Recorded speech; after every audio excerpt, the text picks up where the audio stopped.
that day, I just really wanted to know, why I was getting pulled over and why I needed to step out the car when I know I didn't do nothing wrong. I was really just scared. Livingston College student William McNeil speaking out about a traffic stop that ended with deputies breaking his windows that you're looking at right here and hitting him in the face. The incident happened back in February. Well, lawyers now say McNeil is suffering significant injuries, including memory loss and a concussion. The deputies who broke McNeil's window and punched him now has been stripped of his duties pending an internal investigation. McNeil says that he plans to file a lawsuit.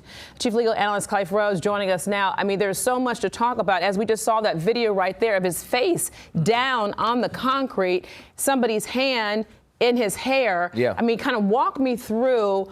Let's talk about the video that we saw and the video that's out there. Absolutely disturbing. That's the best way I can describe it. As a father of a kid that's about to start driving, multiple children, but my son is about to be the first in our house to drive. This is scary. This is a parent's worst nightmare, where they're driving and you have any encounter with law enforcement, and then to see the encounter end like this, to start like this, it went downhill pretty fast. And so I was disturbed, confused, frustrated, every gambit of emotions that you can think about. It's oftentimes that I'm not lost for words, but I was watching this specifically because you're saying this is the way he was treated. You wouldn't treat an animal like that. Right. You wouldn't treat a dog. I mean, Michael Vick to this day still gets complaints and death threats and frustration about how he treated and killed those dogs inhumanely. But yet when people are treated like this, the rush to judgment is always to defend as opposed to figure out, well, how did we get here? So let's look at a couple things. This obviously will have the criminal component, and that it was handled quickly. He pled instantly to the charges of resist. Into the traffic stop infraction, but then he'll have the civil complaint. So when you're looking at the stop itself, because the officers would have had to been justified to stop him, I think when I'm looking at it from a civil component, and if he would have hired someone on a criminal, I think that's a problem. It says in Florida, headlights must be turned on in sunset and sunrise. We saw the video, it's daylight, so it's not sunset or sunrise. Then it says in periods of during limited visibility like rain, smoke, or fog. So when I looked at the video, you can see raindrops on the vehicle, but it doesn't appear to be raining.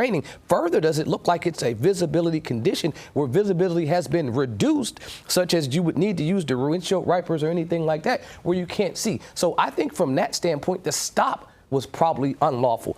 So let's talk about that. Do you have to follow commands? Yes, you have to follow lawful commands. However, if the stop is unlawful, you don't have to follow unlawful commands. That's why the kid kept saying, call your supervisor, because I'm pretty sure their policy, their manual, something says that you have a responsibility when a person is asking for you to call a supervisor to bring a supervisor out. I want to talk about that point, Khalif, because it's interesting when you watch the video. Now, he had video from inside the car, and then we had the dash cam video from the police officers from outside. So we saw both videos of what's going on, and it does really lay out in context, but he never tried to lift his arms up. He always showed his hands. Yes. So when he got out the car and was being punched in the face, I mean, walk me through when you say resisting an arrest and how somebody who's not fighting back, how we get here. Thankful that we got video, because also in their report they said they thought he was reaching for a knife while his hands were up in the car the whole time. When the officer punched him in the face after he broke the glass, hit it twice, struck him in his face, the kid didn't move.